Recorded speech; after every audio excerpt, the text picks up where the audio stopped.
사도행전 4장 32절에서 37절까지 말씀을 보도록 하겠습니다. 우리말 성경 사도행전 4장 32절에서 37절 138면 139면 정도가 되겠습니다.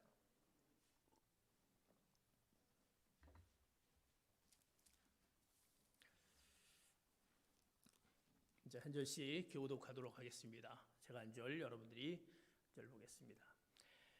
32절 제가 봅니다. 믿는 사람들은 모두 한마음 한뜻이 됐습니다. 자기 재물을 조금이라도 자기 것이라고 주장하는 사람이 없었고 가진 것을 모두 공동으로 사용했습니다. 사도들은 큰 권능으로 주 예수의 부활에 대해 증거했고 풍성한 은혜가 그들 모두에게 임했습니다. 그들 가운데 부족한 것이 있는 사람은 전혀 없었습니다. 이따금씩 땅이나 집을 소유하고 있던 사람들이 그것을 팔아서 돈을 가져다가 사도들의 발 앞에 바쳤습니다. 그러면 누구든 필요한 사람에게 나눠 주었습니다. 키프로스 출신인 요셉이라는 레위 사람이 있었습니다. 사도들은 그를 바나바라고도 불렀는데 바나바는 위로의 아들이라는 뜻입니다. 그 사람이 자기의 밭을 팔아서 그 돈을 사도들의 발 앞에 갖다 놓았습니다. 아멘.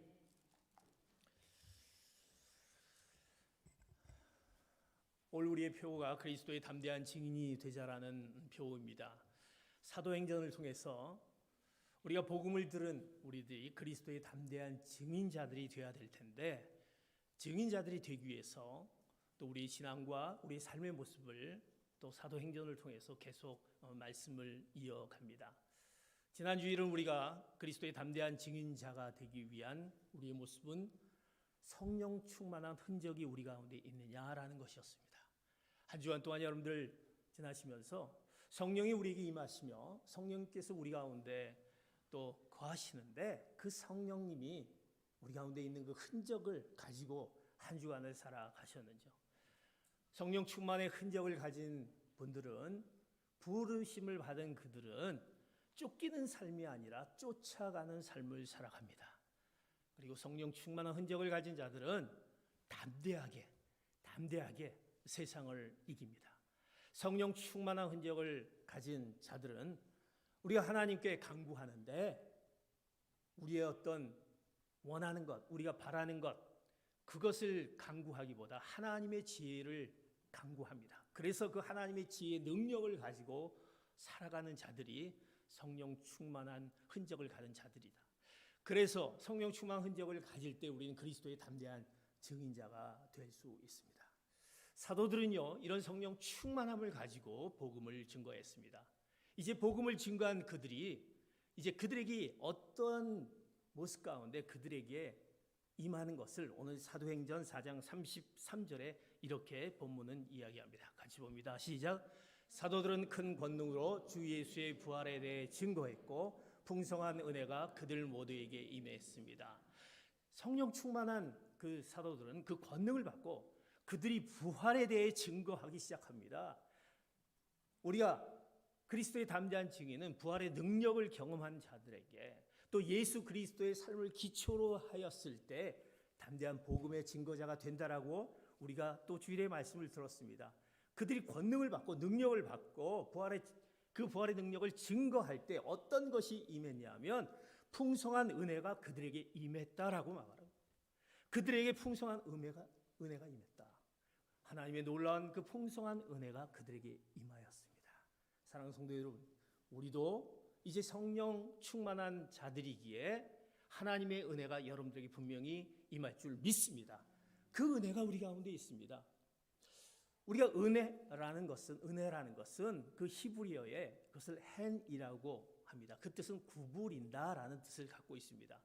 이것은 위에서 아래로 베푸는 호의, 다시 말해서 아랫사람에게 베푸는 호의를 은혜다 이렇게 이야기합니다.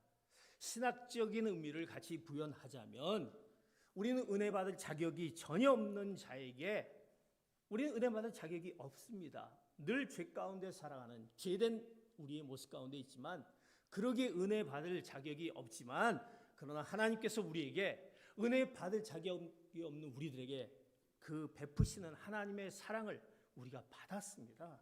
은혜 받을 자격이 없는데 그 은혜는 바로 무엇입니까? 우리 가운데 허락하신 그 풍성한 은혜는 우리가 인간의 모습으로 우리가 죄 가운데 있는 이 죄를 대신 짊어진 하나님의 아들 예수 그리스도를 이 땅에 보내주셨고 우리 죄를 대속하심으로써 우리는 구원이라는 놀라운 그 은혜를 우리가 받았던 것입니다. 그 갈보리 십자가에서의 그 돌아가심이 우리 가운데 구원의 은혜를 얻게 되었습니다. 이것이 웬 은혜입니까? 그래서 우리는 이것이 웬 은혜입니까? 라고 우리는 고백하지 않습니까? 내가 은혜 받을 수 없는 자인데 어떻게 내가 은혜를 받을 수 있습니까? 이것이 웬 은혜입니까?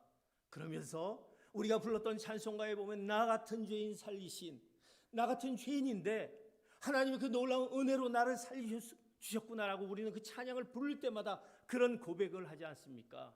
나 같은 죄인 살리신 존 뉴턴은 그래서 그 찬양을 하게 됩니다. 그 은혜, 사랑하는 성도 여러분, 우리는 은혜를 받은 자입니다. 하나님의 그 풍성한 은혜를 거한 우리가 자입니다. 사랑하는 성도 여러분, 여러분에게 하나님의 은혜가 우리 가운데 있다라는 것을 고백합니까? 나는 하나님의 은혜가 아니면 살 수 없는데 지금 은혜 가운데 내가 살아가고 있다라는 그 고백이 여러분들 가운데 있어야 될 것입니다. 하나님이 우리에게 허락하신 구원의 은혜뿐만이 아니라 우리가 지금 살아 숨쉬고 있는 것 자체가 하나님의 은혜가 아닙니까? 그러기에 우리는 이제 은혜 받는 자입니다. 우리는 은혜 받는 자의 삶을 살아가야 되는 것입니다. 은혜 받는 자의 삶을 살아간 자들이 이제 그리스도의 담대한 증인자가 될 수 있습니다. 그러기 이제 오늘은 우리는 은혜 받는 자인데 은혜 받는 자들이 그리스도의 담대한 증인으로서 그 은혜 받는 자의 그들의 모습은 어떤 모습인지 성경은 오늘 우리가 사도행전 4장 32절에서 37절까지 그 모습을 통해서 우리에게 은혜 받는 자는 어떤 자인가라고 오늘은 세 가지로 우리에게 말씀해 주는 것을 보게 됩니다. 첫 번째 사도행전 4장 32절의 말씀 같이 봅니다. 시작. 믿는 사람들은 모두 한마음 한뜻이 됐습니다. 자기 재물을 조금이라도 자기 것이라고 주장하는 사람이 없었고 가진 것을 모두 공동으로 사용했습니다. 우리는 은혜 받은 자입니다. 은혜 받은 자는 어떤 그들의 삶의 모습은 어떤 자냐? 첫 번째로 한마음 한뜻으로라고 오늘은 사도행전 4장 32절 이렇게 말씀하고 있습니다. 한마음 한뜻으로 하나 되기에 힘쓰는 자다라는 것입니다. 한마음 한뜻으로 하나 되기에 힘쓰는 자. 한마음 한뜻이 된다라는 것은 사실 쉬운 일이 아닙니다. 그저 두 사람이 그저 서너 사람들이 한마음 한뜻이 되는 것은 굉장히 쉽겠죠. 서로 마음을 맞추는 거 그렇게 어렵지 않으리라고 생각합니다. 그런데 오늘 사도행전 4장 32절의 말씀은 그 한마음 한뜻이 그 믿는 무리가 모든 믿는 무리가 한마음 한뜻이라고 이렇게 성경은 얘기합니다. 그 믿는 무리가 사도행전 2장 41절에 보면 베드로가요. 설교를 그가 성령이 충만하여 그 성령이 충만하여 이제 많은 이들에게 복음을 전했을 때 그들이 성령 충만하여 복음을 듣게 되는 자들이 3,000명이나 되는 그 놀라운 그들이 이제 3,000명에 대한 노래를 회개하는 그 역사가 일어난 것을 성경에 기록되어 있습니다. 그리고 성경에 보면은 성경학자들은 예루살렘의 성도의 숫자들이 그 말씀을 듣고 들은 자들이 어마어마하게 10만 명, 20몇 명 그 많은 숫자라고 그렇게 표현하고 있습니다. 그렇다면 오늘 말씀의 그 무리들이라는 것은 수만 명이라는 많은 사람들이라는 것을 보게 됩니다. 그들이 한 마음이 한 뜻이 되었다라는 것입니다. 어떻게 그 많은 사람들이 수만 명들이 한 마음 한 뜻이 되었냐? 우리가 한 마음 한 뜻이라는 것은 한 마음 한 뜻 하나가 된다라는 것은 어떻게 보면 우리에게는 획일적인 하나됨을 생각할 수 있습니다. 이것이 딱 마음이 맞아야 되는 것이 아니야. 누구든 변하지 않는 획일적으로 딱 하나가 되어야 되지 않느냐 이렇게 우리가 생각할 수 있습니다. 그리고 그 한마음 한뜻이 되는 것은 모두 똑같이 행동하는 것을 우리가 생각하게 됩니다. 그러나 그 한마음 한뜻 하나가 되기 힘쓴다는 하나가 되는 것은 성경에서 얘기하는 것은 그 뜻이 아니다라는 것입니다. 우리는 늘 하나가 되어야 된다는 것을 그렇게 생각합니다. 우리의 의견이나 우리의 생각이나 이런 것들 필요 없다. 이것은 누구에 의해서 똑같이 돼야 된다 이렇게 생각합니다. 그래서 우리들은 옛날에 우리의 밥상에서 이렇게 음식을 먹게 되면 밥상이 둥그런 밥상이 있습니다. 그럼 거기에 우리가 밥이 놓여져 있습니다. 그리고 반찬이 있습니다. 숟가락이 있습니다. 그러면서 그것을 잘 가지런히 놓고 그 다음에 거기에 가장 어르신 되는 우리 어르신이 이제 밥 먹기 시작 그러면 그때 숟가락을 들고 시작해야 돼. 그럴 때 이제 우리는 한마음 한뜻이 되는 가족이다 이렇게 생각하게 됩니다. 그러다 보니까 모두 우리는 그것을 획일적으로 생각하는 것을 하나 한마음 한뜻이다 생각합니다. 그 한마음 한뜻이다 되는 그 부분들은 어떻게 보면 이것이 유교의 영향을 우리가 많이 받습니다. 우리 유교적인 영향을 많이 받아서 그 획일적인 그것의 뼈대가 유교의 그 영향이 있다는 것입니다. 그래서 가만히 보니까요, 우리가 힘들고 어렵고 이제 장례가 있을 때 가만히 보면 우리의 그 유교적인 그 영향을 받은 우리의 장례식 풍경을 가만히 보면 그 슬프지도 않은데 이제 손님들이 오게 되면 곡을 하지 않습니까? 막 곡을 막 합니다. 그런데 곡을 할 때 이 곡을 잘 해야 된다는 것입니다. 어떤 곡이냐면 부모님이 돌아가시면 이 곡을 할 때 똑같은 곡이 아닙니다. 부모님이 돌아가시면 아이고 이렇게 곡을 해야 된다고 합니다. 그리고 이제 남편이 돌아가면 어떻게 곡을 하면 에이고 이렇게 곡을 합니다. 그리고 형제분들이 돌아가게 되면 의고 이렇게 곡을 합니다. 만약에 이 곡을 잘못하면 이거는 잘못했다 이렇게 생각합니다. 뭔가 그 획일적인 것을 통해서 뭔가 사람들을 차단하고 통치하려는 것, 그것이 우리의 옛날의 시절이었죠.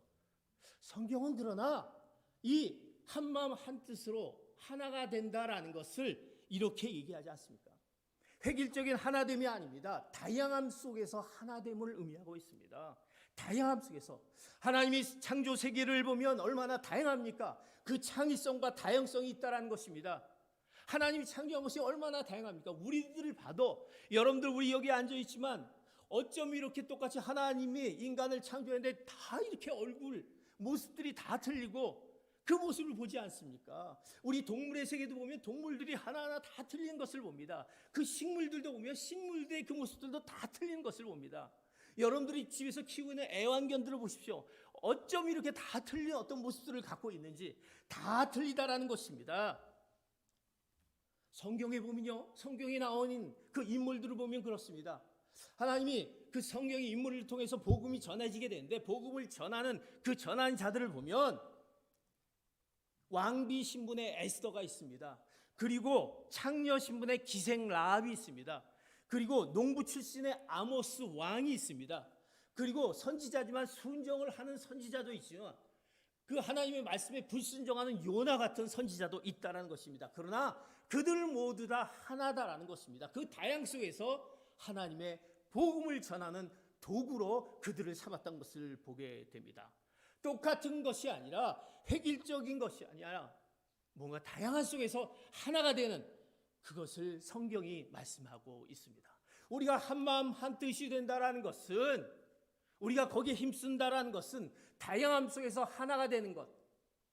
우리가 하나님의 은혜를 경험하면요, 우리가 하나님의 은혜 가운데 있으면 하나님의 우리 자녀라면 이 다양한 속에서 하나를 이룰 수 있게 되는 것입니다. 사랑하는 성도 여러분, 그리스도의 담대한 증인자가 되기 위해서는 우리 다양함 속에서 한마음 한뜻이 될 때 우리가 그것 가운데 하나가 됨을 힘쓰는 다양함 속에서 힘쓰는 우리의 하나가 됨이 필요하다라는 것입니다. 우리가 하나가 되면 어렵습니까?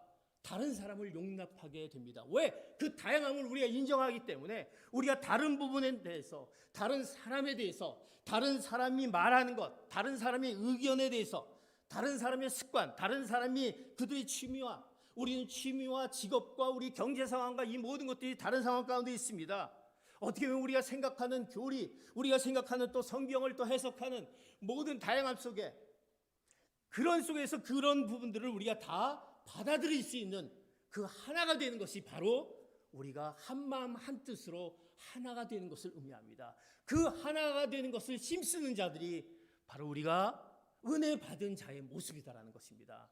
사랑하는 성도 여러분, 우리가 왜 하나가 되지 못하고 있습니까? 왜 나의 가정이 하나가 되지 못하고, 왜 나의 이웃이 하나가 되지 못하고, 왜 우리 교회가 하나가 되지 못하고, 또 우리 직장이 하나가 되지 못하고, 왜 그렇습니까? 우리가 그 다른 그것을 우리가 인정하면서 한마음 한뜻으로 하나가 되는 것을 힘쓸 때 우리는 은혜 받은 자의 모습, 그 은혜자의 받은 모습으로 그리스도의 담대한 증인자가 되는 것입니다. 사랑하는 성도 여러분, 이제 은혜 받은 자, 이 한마음 한뜻으로 하나가 되는 것을 힘쓰는 귀한 성도 여러분 되시기를 축복합니다.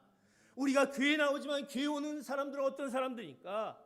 교회 오는 사람들은 뭐 성결하고 거룩하고 죄를 짓지도 않고 다 그런 사람들이 교회 오는 것이 아닙니다. 다 연약한 자들이 교회 와서 하나님 앞에 와서 하나님이 그것을 다 받아들이시고 하나님이 그 가운데 은혜를 베푸시고 은혜를 받고 이제 우리의 모습들을 깨닫게 하는 그런 자들이 교회에 모여서 하나님께 영광을 돌리는 이 자리인 것입니다. 그러기에 우리는 그것을 받아들이는 한마음 한뜻으로 하나가 되는 귀한 그 하나가 된 거에 힘쓰시는 귀한 성도 여러분 되시기를 축복합니다. 우리가 은혜를 받은 자로서 다른 사람들을 인정하지 않고 용납하지 않는다면 그것은 우리가 가짜 은혜입니다. 은혜를 받은 자가 아닙니다. 하나님의 자녀가 아니다라는 것입니다. 다양한 속에서 하나 마음 한뜻 하나가 되는 것을 힘쓰시는 귀한 성도 여러분 되시기를 축복합니다. 두 번째, 우리가 은혜 받은 자는 어떤 받은 자냐? 사도행전 4장 34절 35절의 말씀 이렇게 말씀합니다. 시작. 그들 가운데 부족한 것이 있는 사람은 전혀 없었습니다. 이따금씩 땅이나 집을 소유하고 있던 사람들이 그것을 팔아서 돈을 가져다가 그러면 누구든 필요한 사람에게 나눠 주었기 때문입니다. 은혜 받은 자들은 한마음 한뜻으로 하나가 되는 것을 힘쓰는 것입니다. 두 번째로 은혜 받은 자들은 어떤 자들이냐? 오늘 말씀합니다. 나눔으로 채우는 자들입니다. 나눔으로 채우는 자. 오늘 말씀에 보면요, 그들 가운데 부족한 사람들이 전혀 없었다 이렇게 표현합니다. 그리고 누구든 필요한 사람에게 나누어 줬기 때문에 같이 나누었기 때문에 부족한 사람이 없었다라는 것입니다. 은혜 받은 자들은요, 하나님의 은혜를 받은 자들은 그들 가운데 이제 행함이 뒤따른다는 것입니다. 변화가 있습니다. 기독교의 가장 큰 적은 우리 안에 있습니다. 머리로는 압니다. 머리로는 하나님의 말씀이 뭘고 하나님의 말씀이 뭐려고 하는지 우리가 압니다. 그러나 생활과 삶이 상관없다라는 것입니다. 머리로 아는 것 그것, 내 삶은 완전히 틀립니다. 입으로는 아멘 하지만 내 삶에 행동 변화가 없다라는 것입니다. 하나님의 말씀을 듣고 말씀대로 우리가 살아가는 변화, 행동이 있어야 되는데 행동은 전혀가 없는, 그 행함이 전혀 없는 우리의 모습을 봅니다. 교회에서 하나님의 말씀 듣고 하나님 감사합니다. 내가 이런 삶을 살았고 이런 은혜를 주심을 감사합니다. 감사하다가 우리가 이제 집에 가는 중에 불평을 하고 싸움이 일어납니다. 집에 가서 문제점을 가지고 다툼이 일어납니다. 이것은 은혜 받은 자의 모습이 아닙니다. 우리가 교회에서 예배를 드립니다. 찬양을 합니다. 기도를 합니다. 하나님의 말씀을 봅습니다. 굉장히 중요한 부분이죠. 그렇지만 그것이 말씀 가운데 있는 그 모든 것들이 삶으로 이어지지 않는다면, 내 신앙과 삶과 내 예배와 삶이 완전히 분리되었다라고 한다면 이것은 우리가 잘못된 은혜 받은 자가 아니다라는 것입니다. 우리가 은혜를 받았다라고 한다면 그것이 은혜 받음을 행함을 통해서 우리 변화를 통해서 나가야 된다는 것입니다. 내 삶으로 변화가 되어야 되는 것이 아닙니까? 우리가 교회생활 따로, 가정생활 따로, 직장생활 따로 이렇게 따로따로 한다라고 한다면 이것은 은혜 받은 자의 모습이 아닙니다. 그래서 야고보 사도는 얘기합니다. 행함이 없는 믿음은 죽은 믿음이다라고 얘기합니다. 사랑하는 성도 여러분, 은혜 받은 자들, 그들이 은혜를 받았기 때문에 아름다운 행위에 그 은혜 받은 행위가 나눔으로 이어진다라는 것입니다. 그들이 전혀 부족함이 없었다. 왜? 그들이 갖고 있는 것들을 서로 나누었기 때문에, 나눴다는 것은 필요한 부분, 저들이 뭘 필요할까라는 것을 알았기 때문에 그 나눔의 행위가 있었다는 것입니다. 은혜가 흘러 넘치는 것이죠. 무엇이 필요할까? 은혜 받은 자들은 그들이 무엇이 필요할 것을 알기에 나눔이 있었다는 것입니다. 사랑하는 성도 여러분, 우리 가운데 그 나눔의 행위를 채워야 될 것입니다. 왜? 그 나눌 수 있는 것은요, 그들이 하나님의 말씀을 바로 알았기 때문에. 시편에 보면 하나님 말씀에 우리 가진 모든 것은 하나님께 속해 있다라고 분명히 얘기합니다. 그리고 야고보에서 보면 하나님께서 가진 모든 것은 우리가 가진 것은 모두 하나님께로부터 온다라는 것을 우리가 말씀하고 있습니다. 그것을 알았기 때문에 그들이 갖고 있는 것을 서로 나눔의 행위를 통해서 실천으로 나누었다라는 것입니다. 그러기에 그들 가운데 전혀 부족함이 없었다. 그들이 예수 그리스도를 믿는 자들이기 때문에, 은혜 받은 자들이기 때문에 그 나눔의 행위로 채워지기에 그들 가운데 서로의 체험을 통해서, 나눔을 통해서 하나님의 은혜를 서로 나누게 된 것을 보게 됩니다. 독일 말로 은혜라는 것을 바로 까베라고 합니다. 까베라는 뜻을 갖고 있습니다. 독일 말로 은혜의 뜻이 까베입니다. 그런데 재미있는 것은요, 독일 말로 사명이란 뜻을 보면 아우프갑 그렇게 얘기합니다. 그러니까 동일한 그 까베의 의미가 있다라는 것입니다.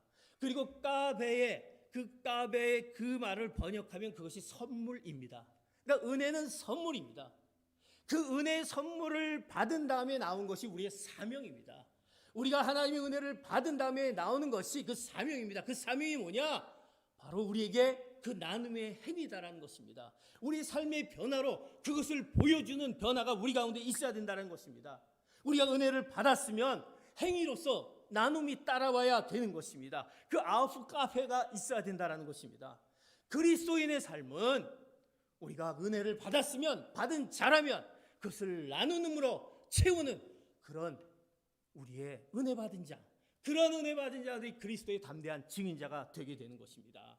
사랑하는 성도 여러분, 우리 가운데 은혜를 받은 자로서 우리가 나눔의 행위, 나눔으로 채워지는 그 삶, 왜 우리 가정 가운데 늘 우리 은혜를 받은 우리 가정인데, 신앙을 중심으로 한 가정인데 왜 우리 가운데 그 채움이 없을까?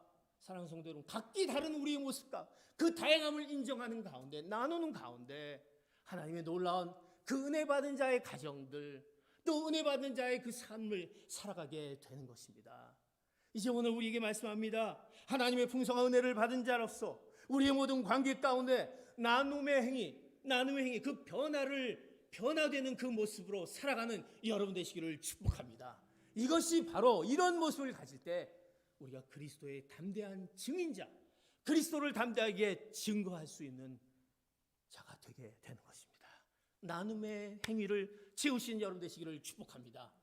마지막으로 우리에게 은혜 받은 자는 어떤 자들이냐? 사도행전 4장 36절 이렇게 말씀합니다. 같이 봅니다. 시작. 기프로스 출신인 요셉이라는 레위 사람이 있었습니다. 사도들은 그를 바나바라고도 불렀는데 바나바는 위로의 아들이라는 뜻입니다. 은혜 받은 자들은 한 마음 한 뜻으로 하나가 되기를 힘쓰는 것입니다. 은혜 받은 자들은 나눔의 행위로 우리가 채워가는 것입니다. 그 행위로 우리가 변화로 채워가는 것입니다.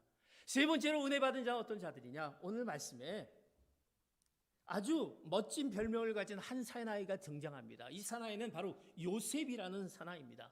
성경에 보면 요셉이라고 불립니다. 그런데 그 요셉은요, 그 사도들이 그에게 불러준 별명이 있었습니다. 그 별명이 바나바였습니다. 요셉의 이름인데 왜 바나바라는 별명을 했을까? 바나바의 뜻은요, 권위자입니다. 권위자. 그 권위자는, 권이라는 것은 권할 권과 위로할 위, 그리고 아들자, 그래서 위로의 아들이라는 그 별명을 사도들이 붙여줬습니다. 원래 이름이 요셉인데 바나바라는 별명을 붙여줬습니다. 그는요, 그 팔레스타인에서 자란 외국에 거주하는 유대인입니다. 그리고 레위족입니다.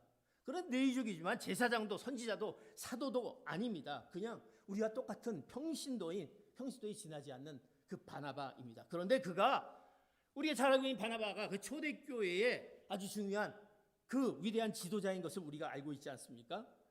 근데 그가 갖고 있는 별명이 바로 위로의 사람입니다. 위로의 삶을 살았던 자, 다시 말해서 격려의 삶을 산 바나바다, 이렇게 얘기합니다. 원 이름보다 바나바는 이 요셉보다 바나바다는 이름을 많이 쓰게 됩니다. 사랑하는 성도 여러분, 우리의 은혜 받은 자는 바로 어떤 자냐? 위로를 세워가는 자들입니다. 위로하는 자인 것입니다. 위로의 사람들은요, 자신이 필요하는 것보다 다른 사람의 필요를 먼저 생각합니다. 내 필요보다 다른 사람의 필요, 다른 사람들이 원하는 것, 그들의 부족한 것이 뭔가, 이것을 생각한다는 것입니다. 그래서 성경에 보면요, 우리 오늘 같이 35절에 보면 또 35절과 오늘 4장 37절에 이렇게 말하는 것을 봅니다. 37절 같이 한번 말씀을 보도록 하겠습니다. 시작. 그 사람이 자기의 밭을 팔아서 그 돈을 사도들의 발 앞에 갖다 놓았다. 자기 필요보다 다른 사람이 필요한 것을 생각했기 때문에 자기가 갖고 있는 그 돈을 사도들의 발 앞에 갖다 놓았다는 것입니다. 그가 레위족인데 어떻게 돈이 있어서 그랬냐? 그가 이스라엘 땅에는 레위족은 그가 땅을 소유할 수 없습니다. 그래서 그 전에 구브로라는 땅에서 구브로에서 살았기 때문에 좀 재산이 있었던 것 같습니다. 그런데 그가 그 백성들이 부족한 것을 알기 때문에 그가 그것을 사도들의 발 앞에 놓고 이제 필요한 것을 같이 나누자라는 의미에서 이는 그것을 사도들 앞에 놨다라는 것입니다. 그 당시 예루살렘 교회는요, 아주 성령의 역사로 굉장히 부흥했던 그 예루살렘 교회입니다. 수많은 교인들이 막 몰려듭니다. 그러다 보니까 필요한 것들이 많았습니다. 교회 또 교회는 또 가난한 그 사람들이 많이 있었습니다. 그렇다면 그들을 어떻게 구제할까, 이런 문제를 갖고 많은 얘기들을 하는 중에 그 필요를 알았던 자가 바로 바나바였습니다. 바로 그 교회 안에 어려운 자들이 많이 있구나라는 것을 알았습니다. 그래서 바나바는 이 교회의 필요를 보았고, 바나바는 이 교회에 필요한 부분을 내가 어떻게 그들을 위로하고 격려할까, 그가 갖고 있는 재산을 이제 내놓게 되게 됩니다. 그의 재산을 내놓지. 그가 재산을 내놓는 것이 무엇입니까? 그가 갖고 있는 권명심 때문에 내가 좀 갖고 있다, 이것 때문에 내놓은 것이 아닙니다. 그가 뭐 갖고 있어서 넉넉해서 내놓은 것이 아닙니다. 어떻게 보면 바나바도 우리가 개인적으로 보면 우리가 갖고 있는 거 얼마나 우리가 잘 써야 되는 것을 생각하지 않습니까? 그가 돈 있을 때가 얼마나 많이 있겠습니까? 그가 갖고 있는 가족들, 취미생활 누리고 싶은 마음, 또 저축도 해야 되고 쓸 것이 많을 것입니다. 그런데 그것을 내놓았다는 것입니다. 왜? 자기의 필요를 채우기 전에 다른 사람의 필요를 채우기를 원했던 바나바, 그것을 알기에 그 사람에 대한 생각을 늘 생각하고 또 말하고 그가 표현하기를 원했기 때문에 그가 가지고 있는 것을 내놓을 수 있었다는 것입니다. 그래서 그를 위로의 사람, 격려의 사람이라고 합니다. 위로의 사람은요, 언제나 다른 사람의 필요를 바라보게 되는 것입니다. 사랑하는 성도 여러분, 우리는 하나님의 은혜를 받은 자로 이제 정말 다른 사람, 우리에게 필요한 사람들을 정말 바라보고 있는지, 그들이 생각하는 것이 뭘까, 그들이 원하는 그 말이 뭘까, 그들이 필요한 것이 뭘까, 이것을 먼저 생각하는 건지, 그리스도인으로서 내 것, 내 가족, 이것보다 우리 그리스도인 다른 사람들을 위한 생각들을 얼마나 많이 하고 있는지. 사랑하는 성도 여러분, 은혜를 받은 자들이라면, 하나님의 귀한 자들이라면 이제 그들을 위로할 수 있는, 위로를 세우는 자의 그 모습으로 살아가는 자가 바로 은혜 받은 자의 삶인 것입니다. 사랑하는 성도 여러분, 그것을 오늘 그런 자들이 하나님의 그 복음, 그리스도의 복음을 담대하게 증거하게 되는 것입니다.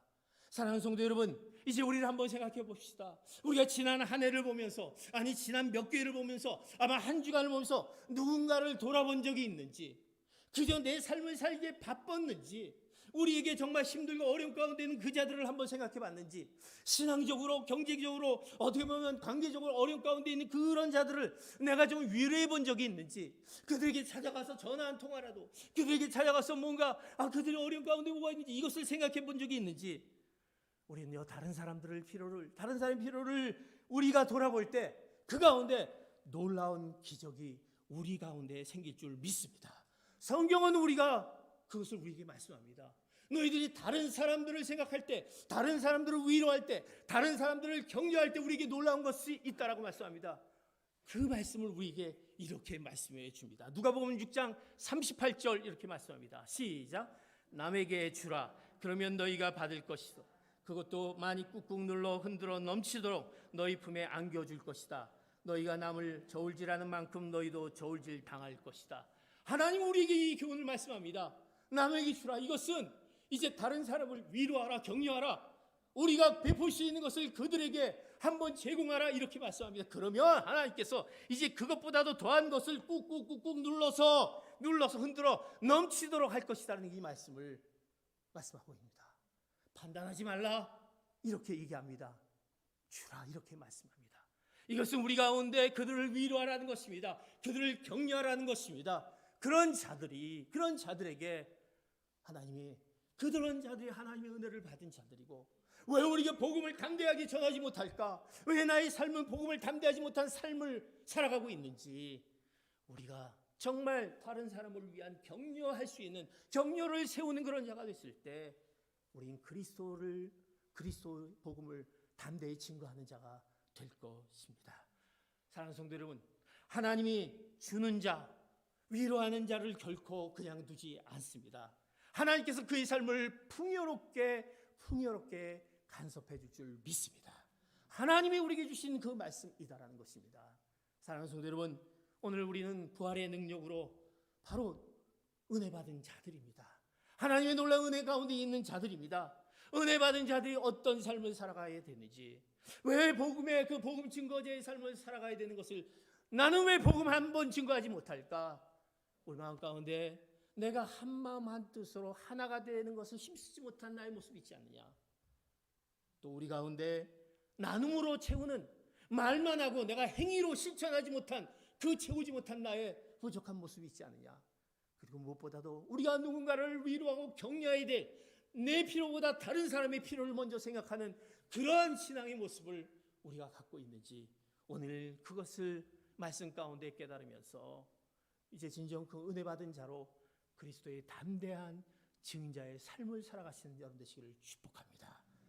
그럴 때 우리를 통해서 하나님의 그 놀라운 축복된 그 삶을 여러분과 가정과 일터와 기업 가운데 나타낼 줄 믿습니다. 아멘. 기도하시겠습니다.